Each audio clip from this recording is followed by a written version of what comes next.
بسم اللہ الرحمن الرحیم۔ شروع اللہ کے نام سے جو بڑا مہربان نہایت رحم والا ہے۔ السلام علیکم۔ حضرت معاذ بن مالک رضی اللہ تعالیٰ عنہ قبیلہ اسلم کے ایک نہایت خوبصورت اور دراز قد صحابی تھے۔ آپ کا اپنے قبیلے میں بہت اثر و رسوخ تھا۔ حضرت معاذ کی توبہ کا واقعہ بہت سے گنہگاروں کے لیے درس راہ اور بہترین اسوہ پنہاں ہے۔ ناظرین اکرام، آئیے اس واقعے کی طرف چلتے ہیں۔ حضرت معاذ کی شادی مدینہ منورہ میں ہو چکی تھی اور یہ اپنے قبیلے کے معزز بااثر شخص تھے۔ معاذ کی کنیز کی ایک خوبصورت جوان بیٹی تھی، لیکن وہ ٹانگوں سے معذور تھی۔ معذور ہونے کے باوجود اس کی خوبصورتی کے چرچے تھے۔ ایک دن جب حضرت معاذ اور وہ معذور لڑکی گھر میں اکیلے ہوئے تو شیطان نے انہیں وسوسے میں ڈال دیا۔ جب ان دونوں کے درمیان خلوت میں تیسرا شیطان داخل ہوا تو ان دونوں کو ایک دوسرے کے لیے خوبصورت بنا کر پیش کیا، حتیٰ کہ معاذ نے اس معذور لڑکی سے زنا جیسے حرام فعل کا ارتکاب کر لیا۔ جیسے وہ اس فعل بد سے فارغ ہوئے اور لڑکی کو بستر پر روتے ہوئے پایا تو آپ اسی وقت رونے لگے اور شیطان بھی دماغ سے نکل چکا تھا۔ معاذ کو اب شدت ندامت نے آ گھیرا۔ وہ اپنے آپ کو کوسنے لگے کہ کیسے یہ کام مجھ سے سرزد ہو گیا۔ اللہ کے عذاب کا خوف جسم پر طاری ہو گیا۔ ساری رات روتے اور کانپتے ہوئے گزار دی۔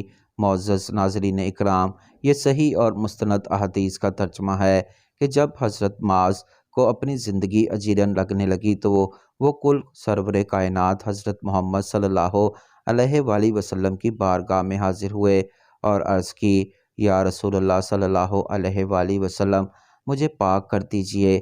نبی کریم صلی اللہ علیہ وآلہ وسلم نے اپنا چہرہ مبارک دوسری طرف پھیر لیا تو حضرت معاذ اٹھے اور دوسری طرف آپ صلی اللہ علیہ وآلہ وسلم کے سامنے آ کر بیٹھ گئے اور عرض کرنے لگے، اللہ کے رسول، میں زنا کر بیٹھا ہوں، مجھے پاک فرما دیں۔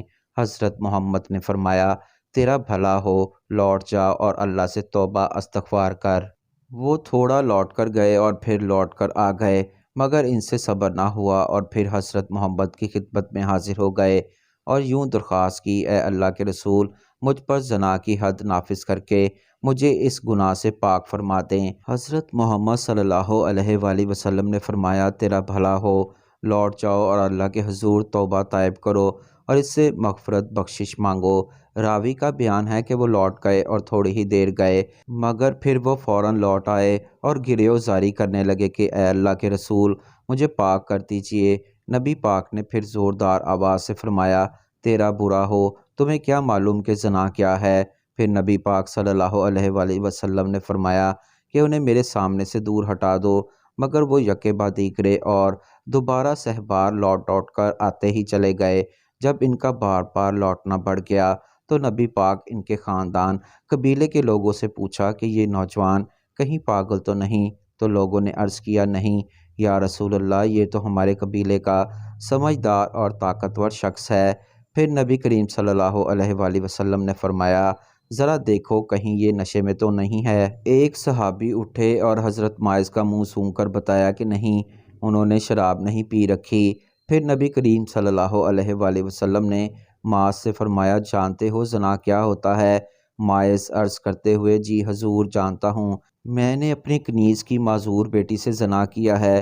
نبی کریم صلی اللہ علیہ وآلہ وسلم نے فرمایا کہ اب تم اس گناہ سے پاک ہو جانا چاہتے ہو، جبکہ اس سے پاک ہونے کے لیے شرعی حد نافذ کرنا ہوگی۔ حضرت معاذ عرض کرنے لگے، جی یا رسول اللہ صلی اللہ علیہ وآلہ وسلم، میں اس قدر نادم ہوں کہ میں چاہتا ہوں کہ مجھ پر شرعی حد نافذ کی جائے۔ ٹھیک ہے، اور آپ نے صحابہ رضوان اللہ علیہم اجمعین کو حکم فرمایا کہ اس نوجوان کو رجم سنگسار کر دیا جائے۔ چنانچہ انہیں رجم کر دیا گیا تھا کہ وہ مسلسل پتھر لگنے کے نتیجے میں وفات پا گئے۔ جب ان کی نماز جنازہ پڑھی گئی اور انہیں دفنایا گیا تو حضور صلی اللہ علیہ وآلہ وسلم نے اپنے صحابہ کے ساتھ اس میدان سے گزرے جہاں حضرت معاذ کو رجم کیا گیا تھا، تو حضور نے سنا کہ دو صحابہ نے اس طرح آپس میں بات کی، دیکھو ذرا، معاذ کو اللہ نے اس کے گناہ پر پردہ ڈالا تھا، لیکن اس نے خود اپنے گناہ کی تشہیر کی، کسی کو کیا پتہ چلتا تھا کہ اس نے کیا کیا، اور دیکھو اپنے آپ کو خود سزا کے لیے پیش کر کے